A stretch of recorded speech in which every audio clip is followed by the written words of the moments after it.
Continuamos en Noticias Globovisión Economía. Como ya les anunciamos, está con nosotros Johnny Zafra. Él es analista bursátil. Con él vamos a hablar sobre los mercados, cómo abrieron este lunes. Buenas tardes, bienvenido. Buenas tardes, Mariana, ¿cómo estás? ¿Cómo están los mercados este lunes luego de que el viernes PDVSA extendiera hasta este miércoles el lapso para el canje de los PDVSA 2017 por los 2020? Bueno, fíjate tú, como ya se sabe, todo lo que es la deuda venezolana, tanto soberana como PDVSA, ya tocaron fondo hace aproximadamente un año. En este momento tiene una pequeña corrección, pero dentro de la tendencia ya iniciada hace tiempo.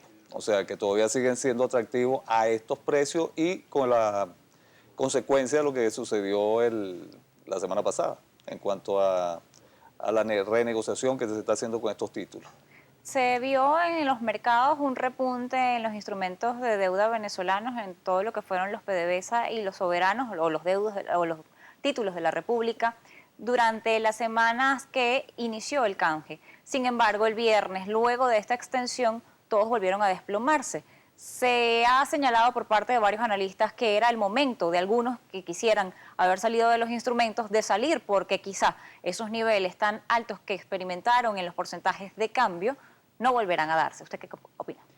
No, de hecho es posible de que haya una tendencia, como ya se inició una tendencia ascendente, vamos a ver los precios de estos títulos tal vez en ascenso en los próximos meses.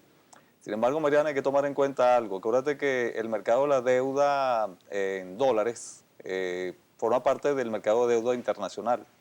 Y eso a su vez está afectado por decisiones como por ejemplo la política monetaria que va a llevar Estados Unidos en cuanto al incremento de la tasa de interés. Eso va a hacer que todo mercado de deuda, incluyendo los títulos venezolanos, tiendan a bajar si se materializa un aumento en las tasas de interés en Estados Unidos. Por otra parte tienes el detalle del mercado petrolero, que a su vez tiene varios factores. En este momento estamos viendo de las 4 grandes economías a nivel mundial, la única que está presentando ligera recuperación es la de Estados Unidos.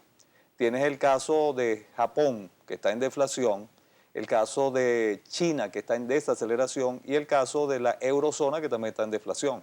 Eso nos está indicando que probablemente estas economías que están en desaceleración o deflación toquen tal vez el fondo para el año 2017-2018. Eso va a tener una consecuencia sobre el precio del petróleo.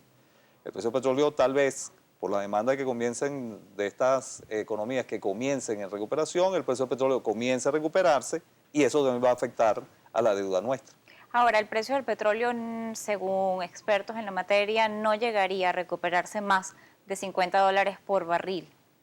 Esto es insuficiente para lo que son la cantidad de compromisos y todo lo que se costea a través de lo que es el barril petrolero venezolano. Eso es muy cierto. Hay un escenario, en este momento los precios del petróleo, el promedio West Texas y el Brent, están presentando lo que nosotros llamamos un pequeño patrón de tope de corto plazo. Eso está indicando la posibilidad, o sea, un escenario, de que los precios petroleros comiencen a descender en estos próximos meses y que nos lleven a un descenso que probablemente nos lleve la mitad del año 2017.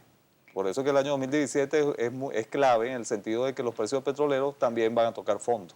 En estas condiciones que nos encontramos, precios del petróleo inferiores a lo que necesitamos, necesidad de pagos de instrumentos de deuda, compromisos que adquirimos hace algunos años atrás para costear otro tipo de financiamientos que necesitaba la República en ese momento y que quizá no llegaron a buen término, ¿cómo nos verían entonces hoy en los mercados? Esta deuda venezolana, ¿cómo la califican?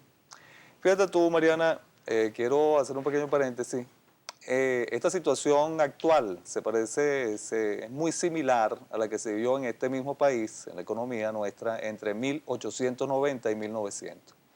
Es similar en el sentido que para aquella época se había acumulado una deuda externa que no se pagó en la época del boom de 1870 a 1890, no se canceló. Y cuando cayeron los precios del café en 1890, bueno, pasó algo similar a lo que tenemos ahorita.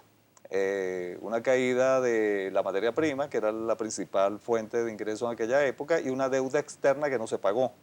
Por supuesto, los mercados internacionales en aquella época reaccionaron para 1900 de una forma bastante brusca porque en aquella época se decidió no, o sea, o mejor dicho, en términos contemporáneos, declarar un default, y eso trajo como consecuencia aquello que está en la historia de que Alemania, Inglaterra y Francia se unieron y bloquearon los puertos venezolanos.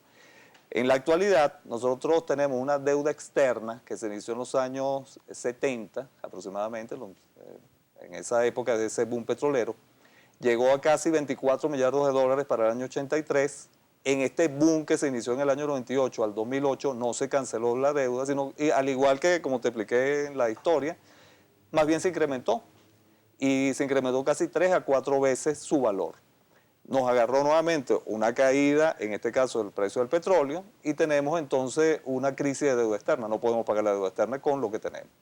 O sea, hay un problema de caja para pagar la deuda externa. Eso trae como consecuencia que, obvio, los acreedores nuestros, obvio, tienen que estar viendo la posibilidad de un default.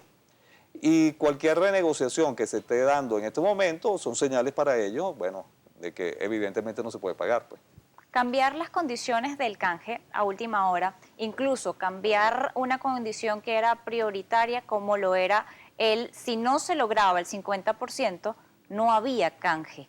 En esta última extensión, esa medida o ese límite fue eliminado y va a haber canje, se llegue o no al 50%. ¿Cómo quedan allí los tenedores de bonos que sí acudieron a hacer el canje bajo la condición de si llegaban al 50% había canje, si no llegaban al 50% no había canje? ¿Cómo queda? ¿Quién fue bajo esas condiciones y ahora se encuentra atrapado en esta vía donde no tiene retorno?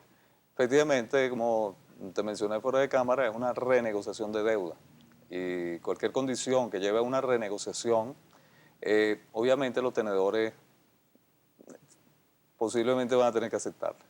Quedan en estas condiciones, quedan obligados entonces a aceptar las condiciones que se le impongan. Sí, porque en realidad cuando hay una renegociación es que no hay capacidad para poder hacer frente a los pagos. Por lo tanto, por eso que se renegocia. Aunque Entonces, insisten en que existe la intención de hacer el pago. con más papeles.